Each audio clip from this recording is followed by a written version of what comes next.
Ângelo, estás numa fase fixe da tua vida? Não sei. Não sei se estou. Diz-me tu. Aliás, nem sei se estou boa companhia, Unas. Porquê? Para conversar contigo. Não tenho estado com muitas pessoas. Tenho estado mais por casa, trabalho, tentando ser um pouco responsável no meio disto tudo, não é? Tentado evitar um pouco o contacto social. Isso talvez acarrete algumas consequências emocionais. Mas estás mais down? É questão de estar mais down. Estou mais. Tens-te divertido pouco? Por exemplo, estou aqui e estou nervoso. Está contigo. Isso é estranho. Não há razões para isso, pá. Não, sei bem disso. Mas parece que. Vou dar um exemplo. Ontem fui ver a peça do Ivo Canelas. Todas as coisas maravilhosas. Grande peça, grande interpretação. Ótimo. O Ivo é ótimo. E estavam lá algumas pessoas conhecidas que eu conheci, não é? Porque agora temos esta realidade da burca, não é? Yeah. Só reconhecemos as pessoas pelos olhos. E sentei-me ao lado, estava lá do Vicente Alves Duó, realizador, com quem eu já tinha jantado uma vez com amigos e tal. E ele pergunta-me, então, tudo bem? Sorridente, parecia pelo menos, perguntar se estava tudo bem e tal. E eu fiquei só, olá, tudo bem? E não desenvolvi a conversa. Ou seja, parece que esta história. Perdeste toda, competências sociais. faculdades sociais mesmo, de sociabilidade. Juro que estou a sentir isso. Mas claro que depois há de voltar ao normal. Mas sinto um pouco de ansiedade em relação a estas interações. Há quanto tempo é que estás nisso? Porque tu estiveste a rodar há pouco tempo. Sim, mesmo assim. Casa, trabalho. Ok, então vamos falar de trabalho. Pá, que é uma coisa que tens feito agora ultimamente. Sim. Documentário que eu tive o privilégio de ver antes de oficialmente ser anunciado, fazer parte do cardápio da Opto. Na Amazónia não há espelhos. Não há espelhos na Amazónia. Não há espelhos na Amazónia. E tu fizeste, pá, tive o privilégio de o ver em primeira mão, não sei se foi em primeira mão, mas enfim, antes de estar disponível para toda a gente. E, aliás, eu disse, mandei-te uma mensagem, emocionei-me. Acho que é um upgrade muito bom do anterior que tinhas feito e que nós de alguma forma também padrinhámos aqui no Maluco Beleza, feito em Moçambique, também porque tinhas um companheiro de viagem extraordinário. Vamos já atacar. É nisso que estás a trabalhar ou isso já está feito e agora não interessa porque já está mostrado? O que é que queres falar disto ou do teu trabalho atual? O que é que preferes? Vamos já falar sobre isto. Vamos já arrumar isto. Então, Não há espelhos na Amazónia é a experiência que narra a viagem que narra a experiência que eu tive com o Paulo Vintém em 2016, precisamente 6 meses antes da viagem de Moçambique. Foi esta viagem que motivou a viagem de Moçambique e foi nesta experiência que tive as mudanças mais significantes na minha vida, na época. É curioso, eu disse que era um upgrade, mas isto foi feito antes, portanto, tínhamos esquecido, isto foi feito antes. E foi feito antes, exatamente.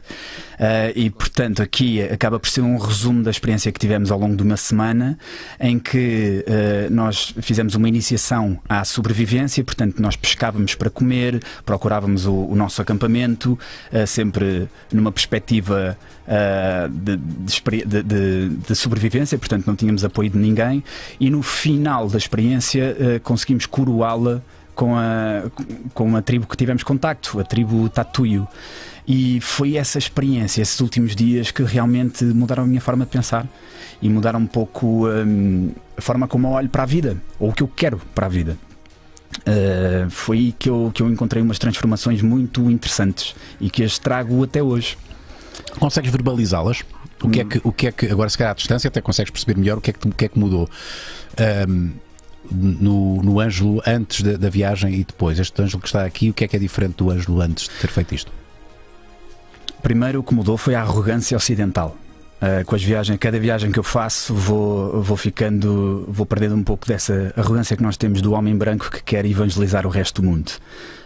Achando que nós é que estamos na vanguarda e que tudo que não vive consoante as nossas regras está abaixo de nós.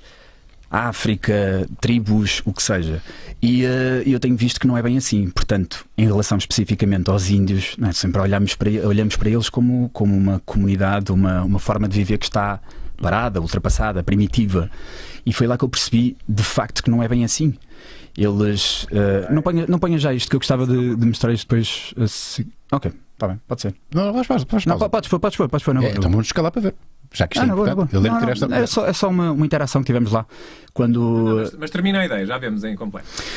Portanto, esta arrogância que nós temos, e foi lá que eu percebi que a velocidade do mundo não tem que ser como a nossa, não é? E a importância que a natureza tem, e sem querer parecer clichê, sabendo nós que nós retiramos tudo dela e que nós conseguimos ser completamente autossuficientes se não nos afastarmos dela, eu tive isso in my face, com o contacto com eles. E és um privilegiado, porque infelizmente nem todas as pessoas podem ter este privilégio, não é? Ter esta chapada de realidade que nos faz mudar, que nos faz evoluir. Mas eu procuro esse desconforto sempre. Cada vez mais procuro desconforto nas viagens. Sim, mas há muitas pessoas que, mesmo que quisessem, não podem. Ou porque não têm capacidade financeira, ou porque a vida não está formatada para dar essa possibilidade de escape, que no fundo tiveste aqui, não sei se foram 15 dias, foi ao todo, foi 8, 9 dias. Ok, mas primeiro há que ter essa disponibilidade que tu tiveste, disponibilidade mental, espiritual até, de ires para o desconforto. Mas a esmagadora maioria da população ocidental não tem possibilidade de ir ao Brasil passar uma semana. Até porque se toda a gente fizesse isto, esta experiência não era possível. Porque entanto massificava-se isto, não é? E eu sei que, inclusive, tu foste dos poucos que teve o privilégio de interagir, dos poucos ocidentais, o privilégio de interagir com esta comunidade em particular. Sim. Portanto, isto não se pode massificar. Porque ao massificar-se, perde-se. Exatamente. Lembro-me de ter falado com o cacique, que era o chefe da tribo, que era o chefe Pinot. Ele tinha, penso que 3 filhos, e a mais velha tinha 17 anos, era a Mayra, que eu e o Paulo ficamos doidos com ela, porque, enfim, há qualquer coisa no olhar dos índios que parece que entras em transe e que o mundo fica anestesiado naquele diálogo. E eu perguntei-lhe o que é que ele gostava de como é que fosse o futuro, como é que ele via o futuro dos filhos dele. E ele disse-me que, independentemente do que eles escolhessem para o futuro deles, ele ia ficar feliz. Ou seja, se eles quisessem explorar o mundo, se quisessem ir para outra parte do planeta, ele ia ficar feliz por isso. E eu lembro-me, e depois eu falei com a miúda, e a miúda tinha esse fascínio, que gostava, porque recebia lá de vez em quando um ocidental, e ficava com esse fascínio, essa curiosidade normal: quem é esta pessoa, de onde é que ela é, eu quero uma vez ter esta experiência. E eu lembro-me na altura de não saber se ficava feliz ou triste por ela com esta ambição. Porquê? Porque eles eram 38 pessoas. O facto de uma pessoa sair da comunidade, ainda por cima mulher, é menos uma pessoa para continuar, para perpetuar a espécie, a tribo. E isso faz com que esta tribo tenha os dias contados, inevitavelmente. Portanto, vamos perder isto muito nos próximos tempos. Sim. É complicado. É também por isso que é importante este documentário. É uma forma também de nós viajarmos contigo e sentirmos aquilo que tu sentiste. Tu passas muito bem, até narras de uma forma até bastante poética e intensa e profunda, e creio eu muito verdadeira. Acho que as palavras que tu narras saem-te mesmo aqui das vísceras. Mas vamos ver aqui este episódio. Quando eu e o Paulo chegamos lá, eles quiseram-nos mostrar-nos uma dança típica deles, e aqui quiseram-nos ensinar como é que se fazia tiro ao alvo. Vamos ver este bonito momento constrangedor para o Ângelo. Muito impressionante, vai. Estou a sentir muita pressão aqui dentro. Isso eu não prometo nada. Você vai tremer. Aí a prática, se você vendo um animal ou um peixe, você não espera, e o peixe não espera. Não. E a caça também não espera. Então tu vai já foste. fazer rápido. Direto. Estas e mais imagens estão já disponíveis na plataforma da Opto. O documentário já está disponível? Já está disponível. Ok. As pessoas só têm que se inscrever no site. Tem havido aí uma confusão porque as pessoas não se conseguem inscrever. Tenho recebido algumas abordagens nesse sentido. Não se conseguem inscrever na aplicação, então a aplicação só fica ativa se forem ao site ativar. Inscreverem-se. E é gratuito. Ok, não se tem que pagar para ver este documentário? O documentário é gratuito, não se tem que pagar. Ok. Havemos de voltar ao documentário, até porque depois há a experiência do ayahuasca, que não está muito explorada, não sei se propositadamente ou não, mas já lá vamos voltar ao documentário. Mas antes da pausa sobre o documentário, eu tenho que perguntar-te isto: o que é que ficou de fora do documentário? O que é que tu não conseguiste pôr ali dentro? Este documentário, à semelhança do outro, foi um pouco freestyle, no sentido em que nós gravámos a experiência e depois tentámos decidir o que é que faríamos com aquilo. ele só viu a luz do dia 4 anos depois, porque aconteceu uma quarentena. E na quarentena eu finalmente tive tempo para olhar para o que tinha e conseguir contar uma história. Então, bendita quarentena? Sim, bendita, porque finalmente consegui parar para olhar para o que tinha. O que é que ficou de fora? Pelo menos esta conversa que eu tive com o chefe da tribo, por exemplo. Sei lá. Eu acho que consegui resumir até bem sucintamente as experiências que tivemos lá, sabes? Mas claro, não sei se consigo passar exatamente a importância que esta viagem teve para mim.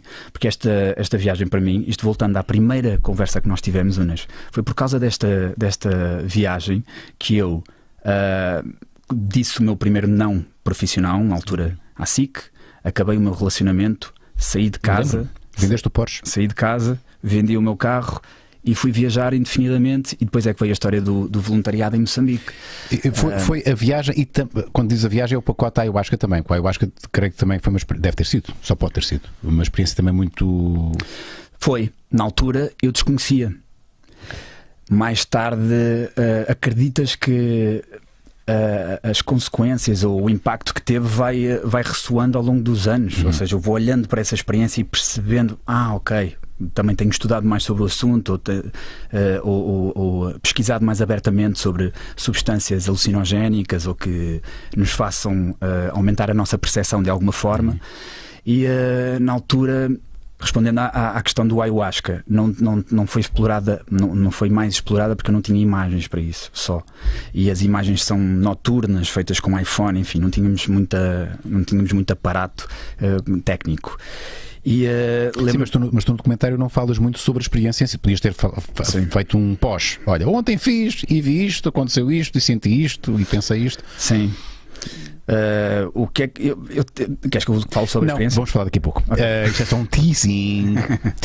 Eu lembro perfeitamente, temos falado sobre isto na nossa primeira conversa, e foi nessa primeira conversa, aliás, tu já sabes que eu já te referi variedíssimas vezes como um dos convidados que mais me impressionou e surpreendeu, porque é uma pergunta recorrente: com quem é que gostaste mais de conversar? E o teu nome, como tu sabes, é logo aquele que eu digo logo na primeira, é o primeiro nome que me sai, porque de facto eu tinha uma ideia, percepção tua que se veio a revelar muito errada pela conversa que nós tivemos há 3, 4 anos. Provável.